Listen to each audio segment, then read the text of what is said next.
Up to this point, I've been talking about from the top of the legs on down. And we'll continue for here. So we're talking about the leg qua. Now, a lot of teachers, they start with the leg qua. Because the question will be, when do you start doing Tai Chi? From your feet or from your qua? That's a big kind of a dispute. But we go to the feet, and in a way, then there are the bottom of the foot, the ankle, the knees, all those other parts that you're forgetting about if you just start here. Okay, so all quas have three parts. The lower part is here, goes down. So now if I say everything has to be separated, I'll use that word, not stretched. So what happens? How do I get the top? So that means you have to have this part in your neck. As soon as you pull up here, certain muscles go up. So you have down, up, and then in the center is back. So if you were with someone, now the masters wear these big, long, black, flowy clothes. I used to wonder what's underneath there, what are they doing? So they didn't really tell you, a lot of them. So this, you should be able to put your fingers in here. Now if you're standing up like that, and this muscle here is very tight, you're just doing external Tai Chi again. I'm hoping you understand that this is all about internal Tai Chi, to the best of my ability to pass on. So you need to sit back, and this has to come up, this has to come down. And this sides go relaxed coming down, because if it's up, then that's no good either. All kinds of wrong things happen in your back. So everything has to have at least two parts, top and bottom, and expanding. Okay, so now this is a qua, and the other qua you've probably heard many things about is the arm qua. And they'd say, okay, have an apple under your arm or an egg, so a little further out from your body so it doesn't break the egg. Really, that is not nearly enough of any kind whatsoever of explanation. That's a good thing that you don't have it like this. If you do, all of this is all tight. So you could start out that way, and your elbows go down. But in reality, just like there are three parts of the leg qua, there's three parts of your arm qua.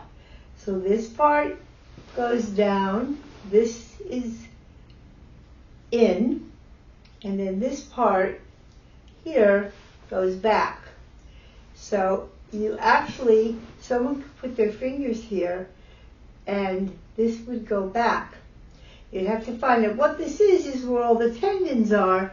If they're tight, your body's going to be tight. The whole point of this is to loosen up. It's really not about form.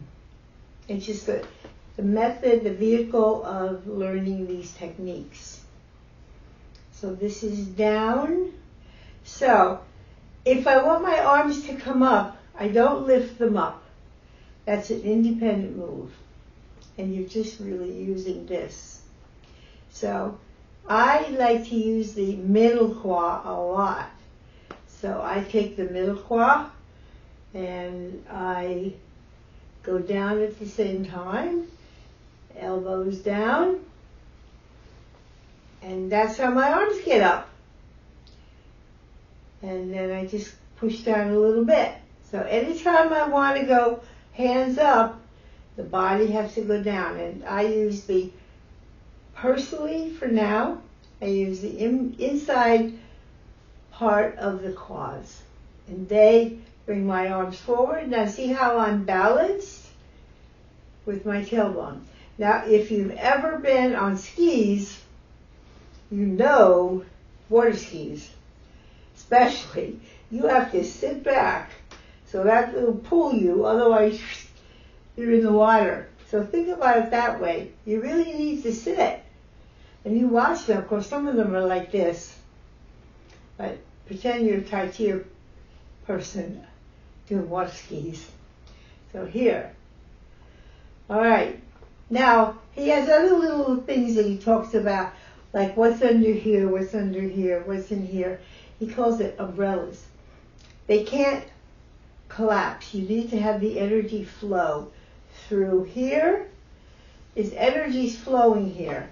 So this isn't really the hua at all. This is an umbrella that he's talking about, how you have to feel this.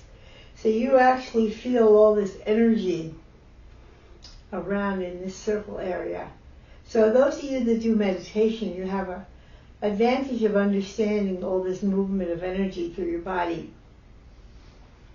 And then here, this has to feel open. So if I do this, it automatically, again, close everything. Some people do this, or their postures are close. See, if I'm close, someone can easily knock me over. If I'm not, and I do all the right things, okay, so now they can't knock me over, because this leg is what they call deep into the ground, and my weight is toward the back right now. And then I step forward. What all the deeper to the ground is, that this leg is so easily moved.